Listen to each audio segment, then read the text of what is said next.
Hello and welcome to Workbook 2, the Business Model Canvas. If you've not seen the Social Entrepreneurship Week 3 video on the Business Model Canvas, please go back and review that prior to completing this exercise. Activity 6. The first thing is we want you to answer these 5 questions. We only want you to focus on these 5 for right now. These are going to zero in on sections 1 through 5 of the Business Model Canvas. You can do the entire organization, but remember the emphasis is on lean startup, dealing with uncertainty. So that's what we want you to zero in on. So the first thing we're going to talk about here are the customer segments. You'll be dealing with that, specifically the major groupings, whether it be customers, clients, or donors. Bear in mind that whenever you have a different value proposition, you're probably going to have a different segment as well. Speaking of value propositions, that's in sentence 2 here, or item 2. It's how you're going to make your customers' lives better, your clients' lives better, your donors' lives better, in terms that they understand.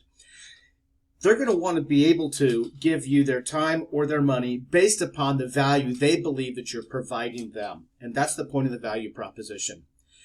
Item 3 is about the channels. How do your prospects find you? Customers, clients, donors. How do they know about you? And then, consequently, reversing that, how are you going to communicate your value proposition to them? So 2 things: how do they find you? Then how do you deliver the value proposition to them? Item 4 is going to be the customer relationships. Now, how are you going to develop and deepen those relationships? You need to talk about that, and we'll be talking much more deeply about that in the future with the Get, Keep, Grow funnel. And then lastly here are the revenue streams on how your initiative is going to have a balanced budget for customers, clients, and donors. Remember, we're looking for very high level here, 30,000 feet type of level. We don't want you in the weeds when it comes to revenue streams, or especially when you're on the other side of the diagram, resources, costs, etc. So here also includes your summary of your outcomes. So make sure you talk about your outcomes. What's the whole point that you're doing this, in other words? All right, here's the business model canvas. So you've been walked through this before. So here we have the customer segments. This could be a customer, could be client, and it could be a donor. Item 2, here's the value proposition. What is it that you're going to create that's going to provide value for these people? Number 3, how are they going to find about your value proposition? And then going along with that is how are you going to deliver that back to them? The 4th is going to be your customer relationships. How you're going to get, keep, and grow your customers. And then the last one here under channels, down here under revenue streams, is going to be how you're going to generate income from the clients, donors, or recipients of the product or service. You can see all the different sections here in the business model canvas. You'll be working on this side of the chart towards the end of the course, and not near as in-depth as this section over here. Remember, with the expenses, high level. Here's an example of a nonprofit business model canvas. This was taken and adapted. Andrew's already talked about that, but here's an example of what it looks like and the different ways that they use their terminology. So you could use this as an example of how a nonprofit may structure itself. And so when we look at the business model canvas for here's a example rescue mission. We have the summary of what they're about, and then we talk about here's the program segments, and here we talk a lot about the demographics. That's important because it's stating that you know your audience.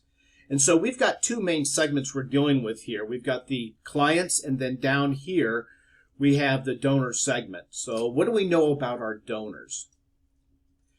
Going on to number 2, the value proposition. For the clients, notice how these are not shaded. We're connecting the value proposition for the client over here to these demographics. You need to make sure what you're proposing here makes sense given your demographic over here. Then we'll talk about our donors. That's an entirely different segment. So we need to make sure the value proposition we're offering the donor matches the donor segment. Coming into the channels, how do your clients find you? And then how do you deliver the value proposition information back out to them? Same thing with your donors. How do they find you? And then how do you reach them? 4, up here with the customer relationships. Here we have the clients in the get, keep, grow funnel. And then how are we going to maintain relationships with our donors? Through a get, keep, and grow type of system. Lastly, for today, or excuse me, for this 1 through 5, for this week's workbook, is the donors. And then we're going to be dealing with the outcomes over here as well. So we want to make sure we deal with the, right here. So just disregard this for a moment, and let's stick with number 5 here. So 5 here is the revenue stream, talking about clients through donors, where the revenue from donors is coming. If you can break those down, that's really helpful. And then what are some of the very big high strategies and challenges? And here you can see we busted out the outcomes for the men and women, and we gave some outputs. So outcomes are what happens in the people. And then here is what the organization does or performs. Now that's the right side of the diagram. This left side of the diagram is more about operations. This is more of the business plan side of it. And so just briefly, you can see the activities that the organization provides. And these are going to be specifically really towards your clients over here. And then we've mentioned the key resources. So human resources, intellectual resources, financial, and then physical. What are the big pieces here that you can tap into?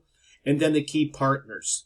This mission, you can see the different memberships and certifications it has, how it's connected to its local churches, because churches send volunteers, they send serving groups, they give donations, etc.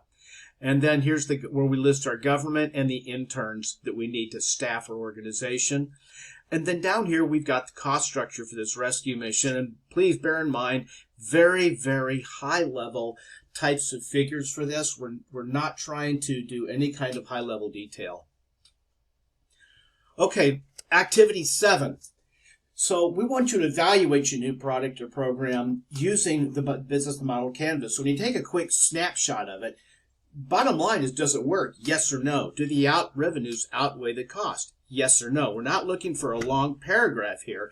You're just trying to check yourself and say, does it work? Yes or no? And then in this next bullet, we do want you to do some thinking through here. What are the risks to your business model? Which ones are the most critical to grow in a profitable manner? And that's important even in a nonprofit, because you've got to be able to fund the program that you're going to offer. And that requires profit. That requires more revenue coming in than the expense so you can launch something new. And then lastly, are there things that can or should be changed to strengthen your business model or reduce this risk? And here, again, we'd like to see you think through this a little bit. There may be nothing, okay? But at least we want you to check that and make sure that there is nothing to be changed, or if there does something need to be changed, you go ahead and change that. And then in activity 8, identifying assumptions and uncertainty. Now this is a big one, because as you go through your business model canvas, we want you to list the 4 to 10 top areas of uncertainty in your business model canvas. Now sometimes there's not a lot of uncertainty. For instance, you're dealing with homeless, for instance. Oftentimes you're going to need mental health recovery. They're going to need substance abuse recovery. So those aren't so much unknowns. It could be the way you're going about it is an uncertainty. It's an unknown. So in that case, maybe that client segment isn't so much the unknown, but the value proposition may be. You don't know what you're going to offer them would actually be a certain thing or not. So you're going to list the customers, clients, or donors. Who are they and how much value would they pay? Now, and remember, sometimes we're not talking about finances, right? So another way to think about this is if a person's going to put their time into this, why would somebody, let's say, for instance, a homeless person, put themselves into this program? So again, this is like the lean startup exercise and assumptions you did last week, but you can see the business model canvas here helps you to think through it across the entire business model. So once you write everything in there, you're going to be able to start checking things and saying, okay, does this make sense? Does this make sense over here? Does that make sense over here? How much do I know about this? And then list in the next bullet here, what specific steps am I going to take to reduce my uncertainty? That's the key. How are you going to test and validate all these assumptions? That's it. We look forward to talking to you in the next segment.